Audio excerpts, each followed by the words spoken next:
18 de marzo del 2020, 23:59 horas. Chile entra en cuarentena total. En ese momento exacto, 2,5 millones de chilenos que hacían deporte regularmente se quedan sin gimnasios, sin canchas, sin compañeros de entrenamiento. Los estadios se vacían, las maratones se cancelan, los clubes deportivos cierran sus puertas sin saber cuándo se volverán a abrir. En 24 horas, la industria deportiva chilena, que movía más de 800 millones de dólares anuales, se paraliza completamente. Pero aquí está la paradoja. Mientras algunos proyectos deportivos colapsaban, otros no solo sobrevivieron, sino que crecieron exponencialmente. La diferencia no fue la suerte, fue la capacidad de reinventarse a la velocidad de la crisis. Marzo 2020. Los estadios se vacían, los gimnasios se cierran, los eventos se cancelan. ¿Cómo sobrevivieron los proyectos deportivos chilenos a la mayor crisis sanitaria del siglo? Algunos murieron, otros renacieron, como algo completamente nuevo. Bienvenidos a Proyectos que Mueven Chile. Hoy, lecciones de supervivencia desde el epicentro de la tormenta. Empecemos con una historia que parecía imposible. Santiago 5 de abril del 2020, domingo de maratón.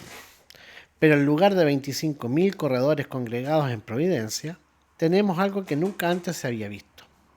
40.000 personas corriendo simultáneamente desde sus casas, conectadas por una aplicación móvil.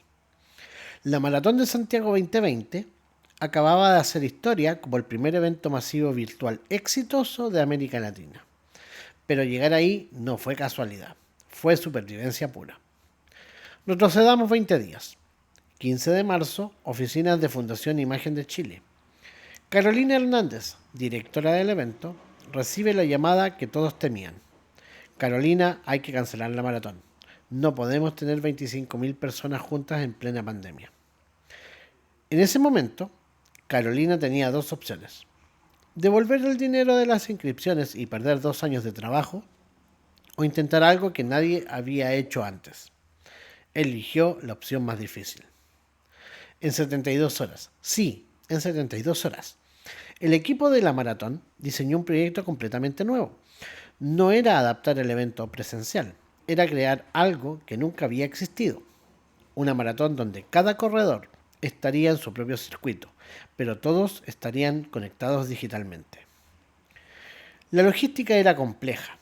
Desarrollar una app que traquee GPS en tiempo real, crear un sistema de cronometraje virtual, diseñar medallas digitales, organizar entregas de contactless de kit de corredor. Y lo más difícil, mantener la emoción de correr en grupo cuando cada persona está sola en su barrio. El presupuesto original, de $400.000, se redujo a $180.000, sin escenarios, sin vallados, sin servicios médicos masivos, sin logística de transporte. Pero había nuevos costos. Desarrollo tecnológico, servidores para 40.000 conexiones simultáneas, envíos a domicilio en todo el país. El resultado superó todas las expectativas. No solo los 25.000 inscritos originales mantuvieron su participación, sino que llegaron 15.000 nuevas inscripciones. Gente de Arica a Punta Arenas, chilenos en el extranjero, personas que nunca se habrían atrevido a correr en un evento masivo presencial. Los números finales: 40.000 participantes, nivel de satisfacción 94%, y algo impensado, ganancias 60% superiores al evento presencial. La Maratón de Santiago había descubierto accidentalmente un modelo de negocio superior al original.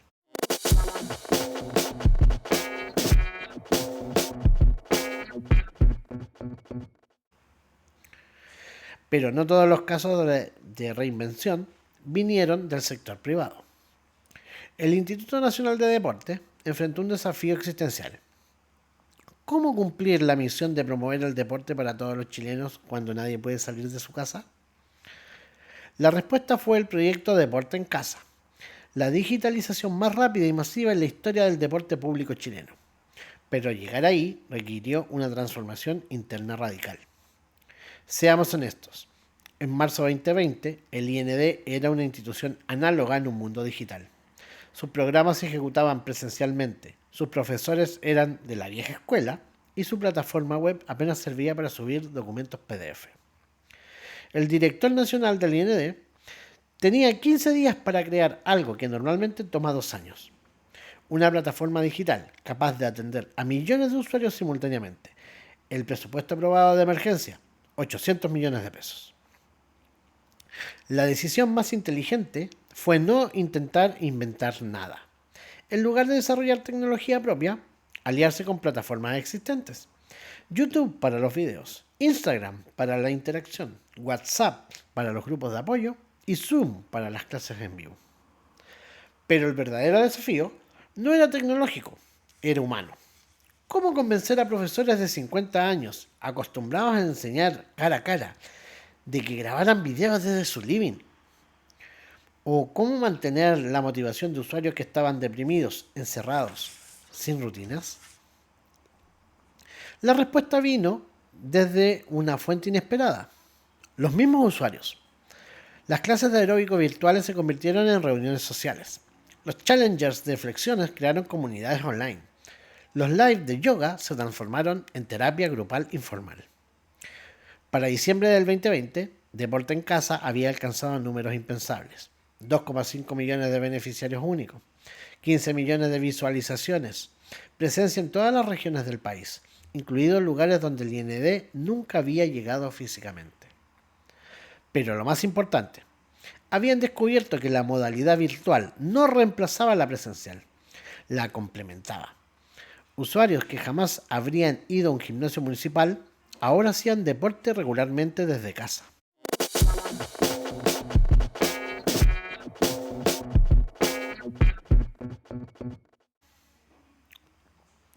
Para entender la magnitud de lo que estaba pasando en Chile, viajemos virtualmente a Nueva Zelanda, el país que mejor gestionó la pandemia en términos deportivos. Nueva Zelanda implementó la cuarentena más estricta del mundo, pero tomó una decisión estratégica que marcó la diferencia. Declarar la actividad física como servicio esencial, al mismo nivel que la salud y la alimentación.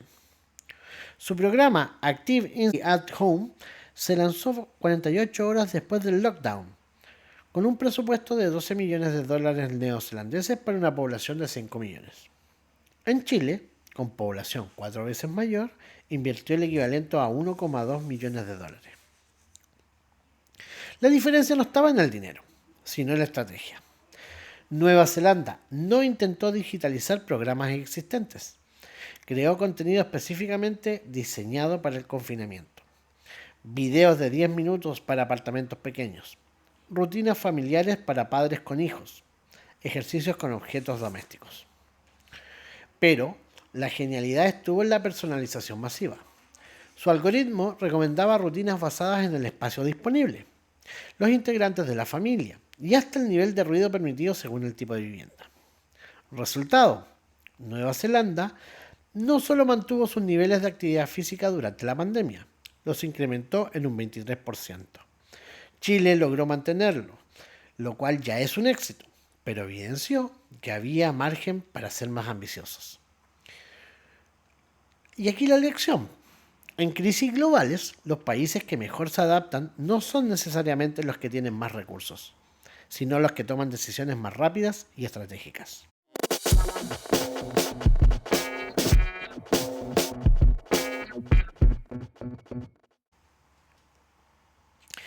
Pero tal vez el caso más sorprendente de reinvención pandémica fue un sector que muchos ni siquiera consideraban deporte real, los eSports chilenos. En marzo de 2020, la Liga Chilena de eSports tenía 2.500 jugadores registrados, 8 equipos profesionales y audiencias promedio de 15.000 viewers por evento. Para diciembre del 2020, eran 12.000 jugadores, 24 equipos y picos de audiencia de 180.000 views. Este crecimiento del 300% en 9 meses, ¿cómo lo lograron? Con la estrategia más inteligente de todo el ecosistema deportivo chileno. En lugar de adaptarse a la pandemia, la aprovecharon. Mientras otros deportes cancelaban eventos, los eSports organizaron el Mundial de Cuarentena, Una competencia internacional que conectó jugadores de 15 países latinoamericanos desde sus casas. Chile no solo participó, organizó y ganó. Pero lo más brillante fue la alianza con deportes tradicionales. Universidad Católica, Colo-Colo, Universidad de Chile, crearon sus equipos de eSport para no reemplazar el fútbol en sí, pero sí mantener conectados a sus hinchas cuando no había fútbol presencial. Los números son reveladores. El equipo de eSport de la UC alcanzó un engagement en redes sociales durante el 2020 que, que el equipo de fútbol. O sea, fue mucho más atrayente que en otros lados. En eso, por ejemplo, los partidos virtuales de la Copa E-Chile tuvieron más audiencia televisiva que muchos partidos de primera división de años anteriores. Y aquí viene lo interesante. Cuando el fútbol volvió, los eSports no desaparecieron. Se habían establecido como un complemento permanente. Los clubes descubrieron con esto que podían monetizar a sus hinchas 365 días al año y no solo el día del partido. Los eSports chilenos no solo sobrevivieron a la pandemia, la usaron como catapulta hacia un futuro que ya estaba llegando, pero que esta crisis aceleró en 5 años.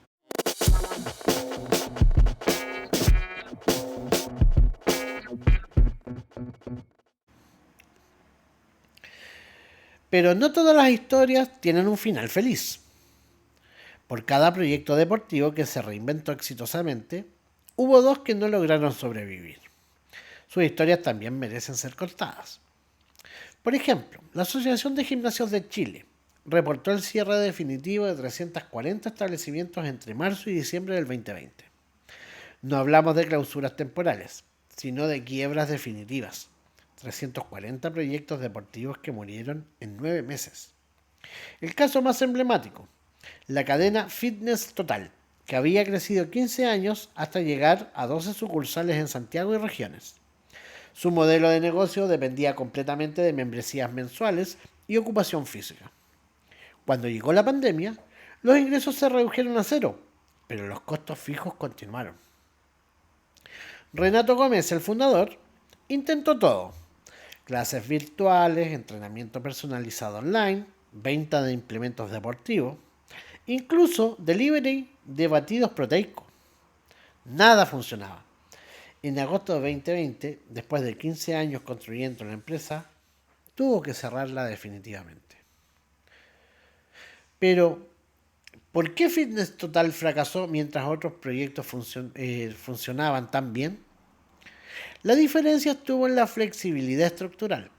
Los proyectos que sobrevivieron tenían costos variables que podían ajustar rápidamente. Los que fracasaron tenían estructuras rígidas que no pudieron adaptarse a la velocidad de la crisis.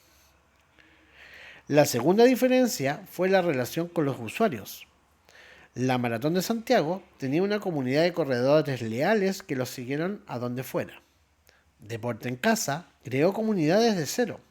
Los eSports ya eran naturalmente digitales. Fitness Total, como muchos gimnasios tradicionales, tenía clientes, no comunidad.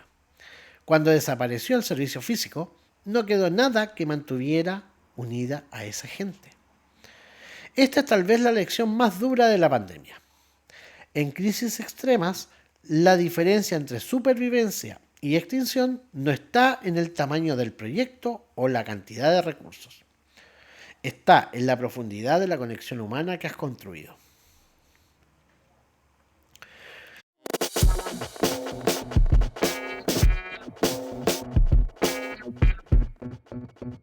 Tres proyectos exitosos, múltiples fracasos.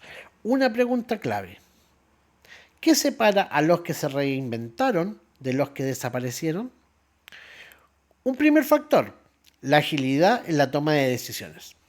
La Maratón de Santiago se reinventó en 72 horas. Deporte en Casa se lanzó en 15 días. Los eSports pivotearon en tiempo real. Los proyectos que fracasaron se tomaron semanas o meses para reaccionar. Y cuando lo hicieron, ya era tarde. En gestión de proyecto, esto se llama time to pivot, el tiempo que transcurre entre identificar que el plan original no funciona y ejecutar un plan alternativo. En crisis como la pandemia, ese tiempo se mide en días, no en meses. Segundo factor, transformación digital previa. Ninguno de los proyectos exitosos partió de cero digitalmente. La maratón ya usaba apps de cronometraje. El IND tenía infraestructura web básica. Los eSports eran nativamente digitales. Los que fracasaron dependían completamente de interacciones físicas. Lección. La transformación digital no es algo que puedes hacer durante una crisis. Es algo que debes hacer antes de la crisis. Cuando llega la emergencia, ya es tarde para digitalizar. Un tercer factor. Colaboración público-privada acelerada. Todos los casos exitosos combinaron recursos públicos, privados y comunitarios, de manera que habrían sido impensables en tiempos normales. La burocracia se redujo, los procesos se simplificaron, las decisiones se tomaron más rápido. Esto plantea una pregunta incómoda igualmente. Si pudimos colaborar tan eficientemente durante la crisis, ¿por qué volvemos a los procesos lentos y burocráticos cuando la crisis pasa? Tal vez una de las lecciones más importantes es mantener esa agilidad como estándar, no como excepción. En sí, la pandemia no solo cambió el deporte chileno, reveló su verdadero potencial. Demostró que cuando no tenemos opción, somos capaces de innovar a una velocidad que parecía imposible. Los proyectos que sobrevivieron no fueron necesariamente los más grandes o los mejor financiados. Fueron los más adaptables, los más conectados con sus comunidades, los más dispuestos a abandonar sus zonas de confort. Y tal vez esa es la lección más valiosa. La crisis no revela debilidades, revela verdaderas fortalezas. Los proyectos deportivos que emergieron más fuertes de la pandemia no son diferentes a los que existían antes. Simplemente descubrieron capacidades que no sabían que tenían. En el próximo episodio de Proyectos que Mueven Chile, cambiaremos completamente de época y nos iremos a las pistas de ciclismo para entender cómo Chile se convirtió en una potencia mundial en un deporte que pocos practicaban. La historia de oro que nació del asfalto de Rancagua y llegó hasta el velódromo de Londres. Porque a veces los mejores proyectos nacen en los lugares menos esperados. Bye bye.